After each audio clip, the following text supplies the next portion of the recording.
नमस्कार दोस्तों, ज्ञान गंगा विद्यालय की ओर से ऑनलाइन पढ़ाई के लिए कक्षा 10 में आप सभी का हार्दिक स्वागत है। मैं हूं शरद सर और आज हमारा विषय है विज्ञान। कक्षा 10 में विज्ञान विषय के अंदर हम आज पाठ 6 जैव प्रक्रम का अभ्यास करेंगे। जैव प्रक्रम जिसके अंतर्गत 4 और प्रक्रम होते हैं। पहला प्रक्रम है पोषण, दूसरा श्वसन, तीसरा वहन और चौथा उत्सर्जन। इन चारों प्रकरणों को मिलाकर जो बनेगा उसे कहते हैं जैव प्रक्रम। जैसे कि ये सभी प्रक्रम यहाँ पर दिए गए चारों प्रक्रम संयुक्त रूप से यानी सभी मिलकर जीव के अनुरक्षण का कार्य करते हैं, इसीलिए इन चारों को जैव प्रक्रम कहते हैं। सबसे पहले पोषण नामक जैव प्रक्रम का अभ्यास करेंगे। पोषण किसे कहते हैं उसकी परिभाषा है हमारे पास कि भोजन ग्रहण करना, पचे हुए भोजन का अवशोषण एवं शरीर द्वारा अनुरक्षण के लिए उसका उपयोग, उसे पोषण कहते हैं। बच्चों, पोषण के अंतर्गत 3 क्रिया होती हैं: भोजन ग्रहण करना, पचे हुए भोजन का अवशोषण एवं शरीर द्वारा अनुरक्षण के लिए उसका उपयोग। इन तीनों प्रक्रियाओं को मिलकर जो घटना होती है उसे पोषण कहते हैं। पोषण के आधार पर जीवों को 2 समूह में बांटा गया है। पहला समूह हमारे पास है स्वपोषी पोषण और दूसरा है विषम पोषी पोषण। स्वपोषी पोषण किसे कहते हैं? तो पोषण का वह तरीका जिसमें जीव अपने आसपास के वातावरण में उपस्थित सरल अजैव पदार्थ जैसे कार्बन डाइऑक्साइड, पानी और सूर्य प्रकाश का उपयोग करके अपना भोजन स्वयं बनाते हैं, उसे स्वपोषी पोषण कहते हैं। इसका उदाहरण है हरे पौधे। जबकि पोषण का वह तरीका जिसमें जीव अपना भोजन स्वयं नहीं बना सकते बल्कि अपने भोजन के लिए अन्य जीवों पर निर्भर होते हैं, उसे विषम पोषी पोषण कहते हैं। इसका उदाहरण है मानव और अन्य जीव। स्वपोषी पोषण के बारे में विस्तार से देखते हैं। स्वपोषी पोषण खास करके हरे पौधों में तथा कुछ जीवाणुओं में प्रकाश संश्लेषण की मदद से होता है। प्रकाश संश्लेषण स्वपोषी पोषण का सबसे पहला हमारा स्टेप है प्रकाश संश्लेषण। प्रकाश संश्लेषण की क्रिया किसे कहते हैं और कैसे होता है वो अभ्यास करते हैं। यह वह प्रक्रम है जिसमें स्वपोषी बाहर से लिए पदार्थों को ऊर्जा संचित रूप में परिवर्तित कर देता है। बाहर से लिए गए पदार्थ यानी कार्बन डाइऑक्साइड तथा जल, और इन दोनों का सूर्य प्रकाश तथा क्लोरोफिल की उपस्थिति में कार्बोहाइड्रेट में परिवर्तन हो जाता है। कार्बन डाइऑक्साइड तथा जल का सूर्य प्रकाश तथा क्लोरोफिल की उपस्थिति में कार्बोहाइड्रेट यानी जिसे हम ग्लूकोज कहते हैं, यानी वनस्पति यानी पादप हरे पौधे, इन सभी का ये खुराक यानी भोजन होता है कार्बोहाइड्रेट। तो इसका यह समीकरण भी हमें याद रखना होगा, एग्जाम में पूछा जाता है। कार्बन डाइऑक्साइड यानी CO2, H2O यानी पानी, ये दोनों मिलकर क्लोरोफिल और सूर्य प्रकाश की उपस्थिति में कार्बोहाइड्रेट C6H12O6 बनाते हैं, जिसे हम भोजन कहते हैं, ग्लूकोज कहते हैं। प्रकाश संश्लेषण के लिए अब आवश्यक कच्ची सामग्री कौन सी है, यह भी सवाल पूछा जाता है एग्जाम में। पहले सबसे मुख्य सामग्री है सूर्य का प्रकाश। इसके बिना तो प्रकाश संश्लेषण के लिए हम सोच भी नहीं सकते। दूसरी सामग्री है क्लोरोफिल, तीसरी सामग्री है कार्बन डाइऑक्साइड और चौथी सामग्री है जल। ये चारों मिलकर प्रकाश संश्लेषण की क्रिया करते हैं। प्रकाश संश्लेषण के दौरान कौन सी घटनाएं होती हैं वो भी देखते हैं। तो क्लोरोफिल के द्वारा सर्वप्रथम क्लोरोफिल के द्वारा प्रकाश ऊर्जा का अवशोषण होता है।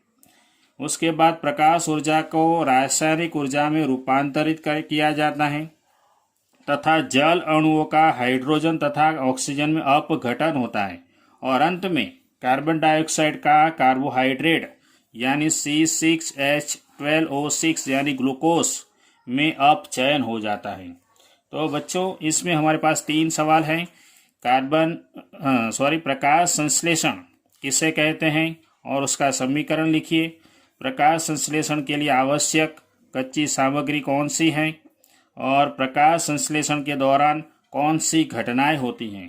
तो हमारे पास 3 सवाल थे, 2-2 मार्क्स में पूछे जाते हैं 3 सवाल। आगे बढ़ते हैं बच्चों हम।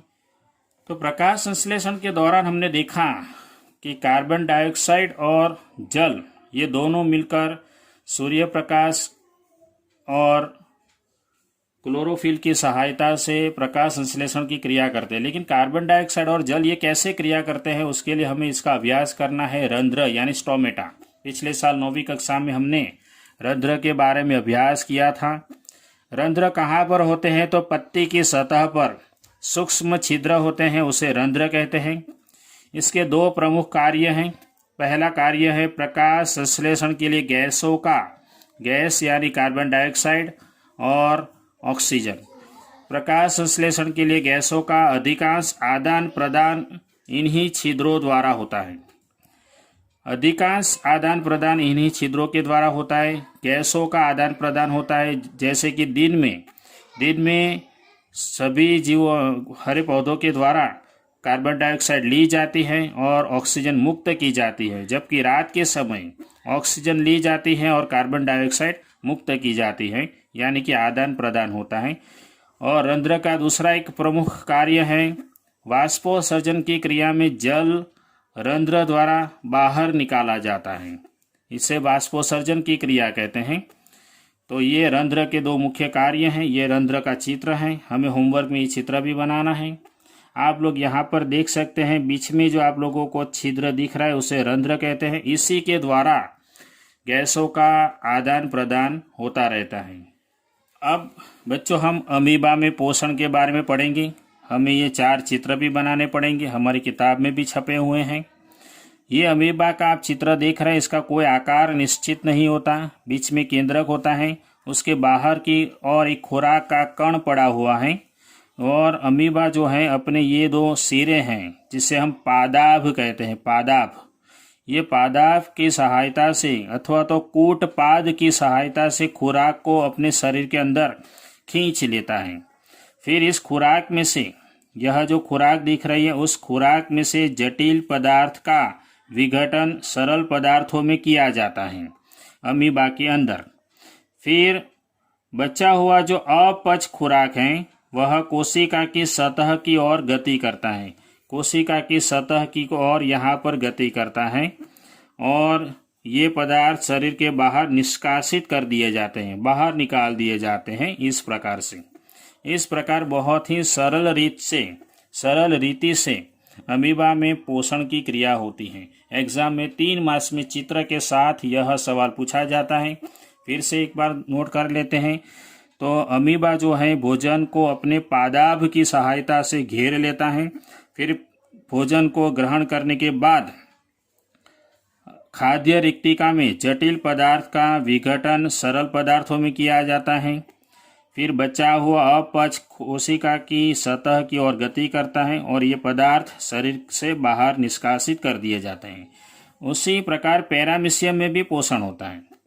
पैरामीशियम भी एक कोशिकीय जीव है। इसमें भी खुराक ग्रहण करने के लिए पक्षाभ होते हैं, छोटे छोटे सूक्ष्म बाल जैसी रचना। इसमें खुराक का ग्रहण करने के लिए कूटपाद अथवा पादाभ होते हैं, इसमें पक्षाभ होते हैं। और अन्य सभी क्रियाएं बिल्कुल, पाचन की सभी क्रियाएं, पोषण की सभी क्रियाएं बिल्कुल अमीबा के जैसी हैं। सिर्फ खुराक ग्रहण करने की क्रिया अमीबा और पैरामीशियम में भिन्न भिन्न प्रकार की होती हैं और पाचन की और पोषण की क्रियाएं बिल्कुल समान होती हैं। खत्म हुआ। अब शुरू करते हैं विषम पोषी पोषण। बच्चों, विषम पोषी पोषण के 3 प्रकार हैं: प्राणी सम पोषण, मृतजीवी पोषण और परजीवी पोषण। प्राणी सम पोषण किसे कहते हैं? तो इसमें जीव संपूर्ण भोज्य पदार्थ का अंतर ग्रहण करते हैं तथा उसका पाचन शरीर के अंदर होता है। जैसे कि अमीबा और मानव, हमारे शरीर में भी भोज्य पदार्थ का ग्रहण किया जाता है, उसका पाचन भी शरीर के अंदर होता है। इसलिए हम सभी प्राणी सम पोषण के प्रकार के हैं।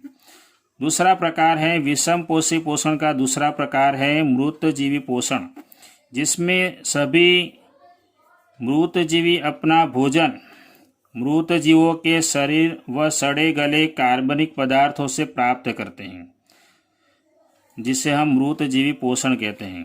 मृत जीवी के शरीर से और सड़े गले कार्बनिक पदार्थों से पोषण प्राप्त किया जाता है, इसीलिए इसको कहते हैं मृत जीवी पोषण। इसके उदाहरण हैं कवक और फफूंदी। परजीवी पोषण, परजीवी सभी परजीवी अन्य जीवों के शरीर के अंदर या बाहर रहकर उनको बिना मारे उनसे अपना पोषण प्राप्त करते हैं, इसीलिए उसे परजीवी पोषण कहते हैं। उसका उदाहरण है अमरबेल, जू और फीताकृमि। बच्चों, हमने आज जैव प्रक्रम के 4 प्रक्रम थे। पोषण, दूसरा श्वसन, तीसरा वहन और चौथा उत्सर्जन। इसमें से हमने आज पोषण के बारे में विस्तार से अभ्यास किया था। पोषण के 2 प्रकार भी पढ़े हमने, स्वपोषी पोषण, विषमपोषी पोषण। आगे हम दूसरा पोषण कल पढ़ेंगे। उसके पहले एक और भी चीज़ है हमारे पास, मनुष्य के अंदर पोषण, उसका अभ्यास कल करेंगे। उसके बाद श्वसन का अभ्यास करेंगे हम कल। तो आज हमारे लिए इतना ही अभ्यास बहुत है। कुछ सवाल आप लोगों को दिए जाएंगे, उसे होमवर्क में करना है। धन्यवाद।